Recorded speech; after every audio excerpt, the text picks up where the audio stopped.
వనవాసంలో అజ్ఞాత రహస్యాలు. అందరికీ తెలిసిన కథే. అనగనగా ఓ రాజు. ఆ రాజుకి నలుగురు కుమారులు. పెద్దవాడు అయిన రాముడికి పట్టాభిషేకం నిర్ణయించారు. రాత్రికి రాత్రే వనవాసిని చేశారు. మంచివాడైన రాముడు పితృవాక్య పరిపాలనను పాటించి శిరసావహించాడు. ఇదేనా జరిగింది? ఇంతేనా ఓ తండ్రి ఆవేదన? ఇంతేనా రాముడి బ్రతుకు? కాదు, ముమ్మాటికి కానే కాదు.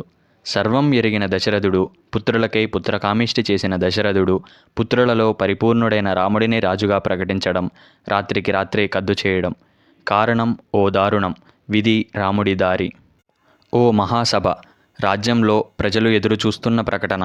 దశరథుడు పలికిన మాటలు. నా పుత్రుడిని, మీ రాముడిని రాజుని చేయటానికి నిశ్చయించాను. మీ అభిప్రాయం ఏమిటి అని. ప్రజల ధోరణి దశరథుడిని నవ్వుకునేలా చేశాయి, మురిసిపడేలా చేశాయి.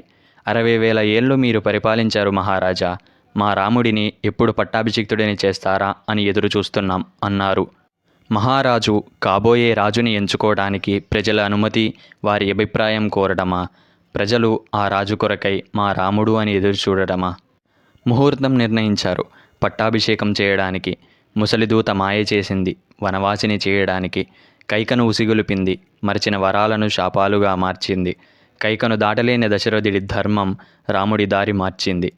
నిశ్చలంగా రాముడి వనవాస అంగీకారమును సహించలేని దశరథుడు విలపించాడు. నువ్వు క్షత్రియుడివి, యుద్ధం నీ లక్షణం. నా మీదకి యుద్ధం ప్రకటించి నన్ను చెరసాలలో బంధించి రాజువి అవ్వు. నేను చెరసాలలో ఉండి ఆనందంగా నిన్ను చూస్తూ ఉంటా అంటాడు. లక్ష్మణుడు కైకను దూషిస్తాడు. భరతుడిని శత్రువులా చూస్తాడు. రాముడు యుద్ధానికి అంగీకరిస్తాడు. అవును, యుద్ధమే. అది రాముడికి, ధర్మానికి. తల్లికి ప్రేమతో నమస్కరించి తండ్రి మాటను ధర్మానికి అర్పించి సిద్ధమవుతాడు. రాజుగా యుద్ధం ఓడిన, పుత్రుడిగా ధర్మం గెలిచాడు. వనవాసం అంటే వనంలో సరదాగా జీవించడం కాదు. ఓ రాజు యోగిలా బ్రతకాలి. పిలిస్తే వచ్చే సేవకులు, కాలు కందకుండా చూసుకునే పనివాళ్ళు, సరాసరి అందరి ముద్దుల కుమారుడు. రాముడి గురించి ఎదురు చూసేవాళ్లే తప్ప ఎదురు నిలిచేవారు ఎవరూ లేరు. ప్రేమతో గెలిచిన హృదయాలు విలపిస్తున్నాయి నిర్ణయానికి. అయినా అన్నింటినీ త్యజించి ధర్మానికి చిరునవ్వుతో చిత్తనిష్ఠుడై నార వస్త్రాలను స్వీకరించాడు. కన్నతల్లి శోకం, దశరథుడి మౌనం, కైకమాయ విలాపం ఇవే ఈ రాముడిని బంధించలేదు. లక్ష్మణుడి నిర్ధారణకు, అతని సోదర అభిమానానికి, సీత ప్రేమకు అవధులు లేవు. రాముడితో సర్వం విడిచి రావటానికి సిద్ధమయ్యారు. రాజువి అని ప్రకటించి రాత్రికే వనవాసిని చేస్తారా? 13 సంవత్సరాలు వనవాసానికి సరే అనే రాముడి తత్వం, ధర్మం ఎవరూ ఊహించని కర్మం. పంచభక్ష పరమాన్నాలు భుజించాడా ఇన్ని రోజులు?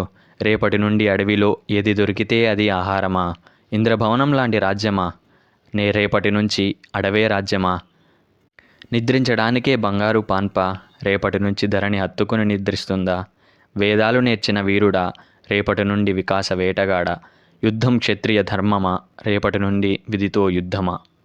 వనంలో మొదటి అడుగు రాముడిది అయితే రెండవది అర్ధాంగిది, మూడవది అన్నను ఎవరైనా బాధిస్తే, ఎదురిస్తే ఎప్పుడూ సంరక్షకుడిలా బుసలు కొట్టే తమ్ముడు లక్ష్మణుడిది. ప్రయాణం మొదలైందో లేదో ప్రమాదాలు ఆటను ఆరంభించాయి. వనంలో ఓ చెట్టు క్రింద సీత, రాముడు సేద తీరుతున్నారు. లక్ష్మణుడు సరదాగా చెట్టుపైన ఉన్నాడు.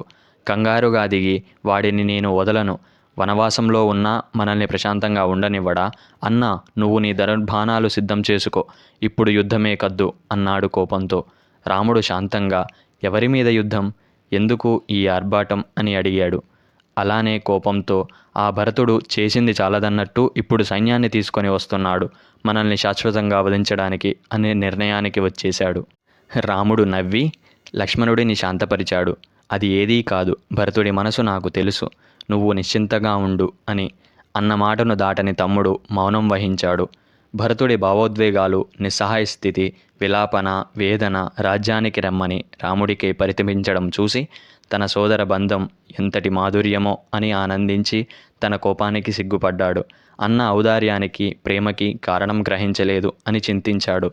అయినా రాముడి ధర్మం భరతుడిని, అతని వేదనను కిసుమంత అయినా సంతోషపెట్టలేదు. చివరికి అన్నగారి దగ్గర మాట తీసుకొని పాదరక్షలు స్వీకరించి, నీ సంరక్షణలో నేను రక్షణ బాధ్యత వహిస్తాను అని వెనుదిరిగాడు.